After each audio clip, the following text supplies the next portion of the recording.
CRIT, premier groupe indépendant du travail temporaire et du recrutement en France, accompagne chaque année plus de 25 000 entreprises et plus de 180 000 salariés de toutes qualifications. Avec 1800 collaborateurs permanents, son propre centre de formation et la spécialisation de ses métiers dans le recrutement, le placement, la formation, le conseil, CRIT a acquis une dimension d'acteur global en ressources humaines. Faciliter l'emploi des personnes handicapées, conseiller les entreprises dans leur démarche de cohésion sociale s'inscrivent parmi les priorités du groupe.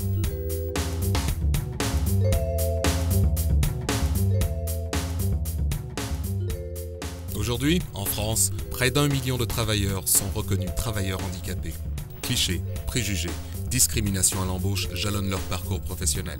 CRIT contribue à l'employabilité de ses salariés reconnus pas comme les autres, à travers sa politique en faveur de la diversité, de l'égalité des chances et pour la non-discrimination.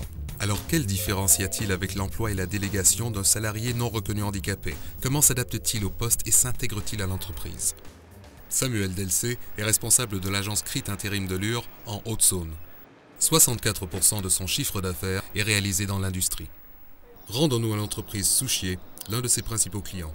Elle est le leader européen de l'aération et du désenfumage architectural. 130 salariés fabriquent des exutoires de fumée. Chacun de ces appareils est produit sur mesure. Les entreprises parfois ont des besoins très spécifiques. Notre client, l'entreprise Souchier, ils ont la nécessité d'avoir du personnel hautement qualifié sur des postes de soudure aluminium. Ce sont des gens assez rares sur le marché. Nous avions la possibilité de proposer un certain nombre de candidats. Pourquoi on s'est arrêté sur M. Grand-Claude? Pour différentes raisons. C'est son savoir-faire. Une personne parfaitement transférable. Une rapidité pour pouvoir intégrer une équipe. Il remplissait pleinement le cahier des charges qui nous était proposé. Nous recherchons des personnels très qualifiés, avec des compétences bien particulières. Nous avons beaucoup de mal à trouver des soudeurs aluminium sur tôle fine. C'est dans ce cadre-là que nous avons fait appel à CRIT. C'est à cette occasion qu'ils nous ont présenté la candidature de M. Grand-Claude. Les qualités d'un bon soudeur, c'est déjà de vouloir aimer souder, d'avoir une habileté manuelle et d'être consciencieux dans son travail. J'ai une reconnaissance de la Coterep, car je vois que d'un œil. J'ai eu un accident de voiture à l'âge de 3 ans. J'ai le nerf optique qui est atrophié parce que j'étais trop jeune quand j'ai eu mon accident. Donc mon œil pour le moment il est perdu. C'est un des postes les plus importants de la société, puisque c'est celui qui génère le travail à toutes les équipes de montage. On a besoin d'avoir des gens sur ce poste-là qui soient très attentifs à leur travail, très rapides, très réactifs, productifs. On ne fabrique que du sur-mesure, donc on a très peu le droit à l'erreur sur ce poste-là. Lorsque l'on a présenté M. Grand-Claude auprès de cette entreprise, on a, mis en avant en premier lieu les compétences de la personne, 2, averti malgré tout que la personne était reconnue travailleur handicapé. Mais j'aurais tendance à dire que c'était vraiment quelque chose qui était mis de côté. On s'est avant tout attaché à ses compétences. Il n'y a même pas eu besoin d'aménager le poste de travail. Il a répondu à nos attentes d'une manière aussi rapide, efficace, précise que n'importe quel salarié, handicapé ou non. Il n'y a qu'une seule chose à respecter. Si le médecin du travail autorise cette personne à exercer une fonction de soudeur, il n'y a pas de frein. Pour moi, je n'ai pas vraiment d'handicap. Le problème, il est dans la tête, il n'est pas autre part, et qu'on est aussi capable que n'importe qui. Ils soudent aussi bien que le soudeur d'expérience qu'on a déjà. Il n'y a aucune différence entre les deux soudeurs. On leur donne les mêmes cadences de fabrication, sans avoir de contrôle particulier derrière son travail. On n'a pas voulu le laisser partir, et nous avons transformé sa mission intérimaire en CDI au bout de quelques mois de présence dans l'entreprise. Dans la procédure, dans l'approche, dans l'écoute, dans l'analyse du CV, dans la présentation de cette personne auprès d'un client lambda, il n'y a absolument aucune différence si on se focalise encore une fois sur les compétences de l'intéressé et sur un cahier des charges précis d'une entreprise.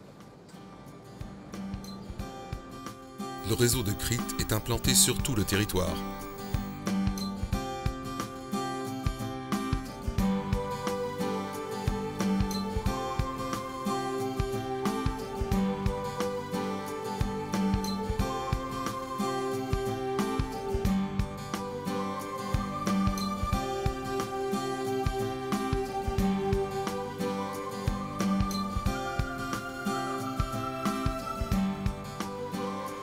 Direction Clisson, en Loire-Atlantique.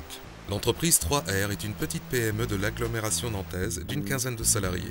Elle est spécialisée dans la rénovation, la restructuration lourde et la réhabilitation de bâtiments anciens. La loi n'oblige pas les entreprises de moins de 20 salariés à embaucher des travailleurs reconnus handicapés. Pourtant, l'un d'entre eux occupe la place centrale du chantier mené par 3R.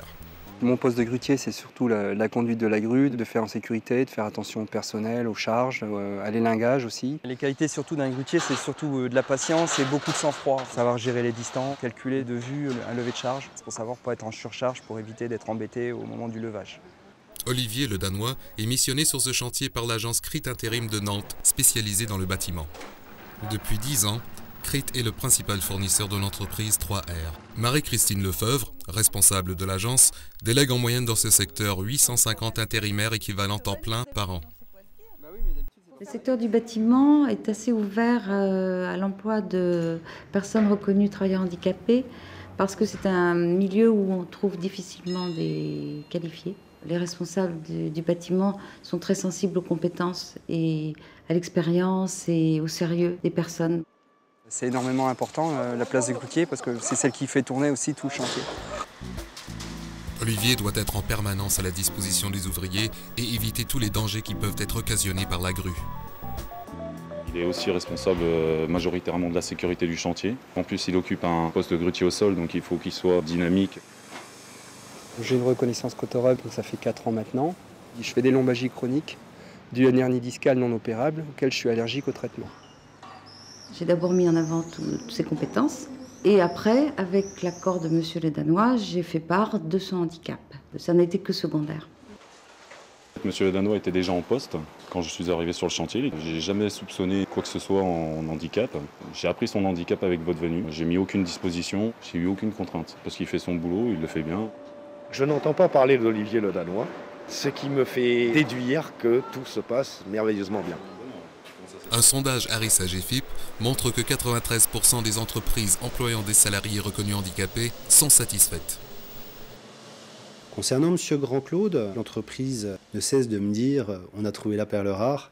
Les personnes reconnues travailleurs handicapés sont appréciées en général pour leur motivation, leur ponctualité, leurs efforts à satisfaire parce que justement ils veulent prouver qu'ils ont les mêmes compétences que les personnes non handicapées. Pour moi, je crois qu'un handicapé vaut une autre personne dans son travail. C'est vrai qu'avoir un handicap, ça vous incite à vouloir en faire plus. On veut montrer qu'on est là, qu'on existe, qu'on est capable, on est comme tout le monde, quoi. C'est un salarié comme un autre et dans ce sens, appliquons les procédures de notre métier de la même manière. Si les personnes ont l'expérience ou les compétences indispensables pour le poste, c'est la chose primordiale, c'est le critère indispensable. Cette lutte contre les discriminations et en faveur de la diversité s'inscrit dans la politique d'emploi du groupe CRIT. 35 000 missions ont été confiées par CRIT à des personnes reconnues handicapées au sein de 7 000 entreprises clientes et 48 000 heures de formation ont été dispensées.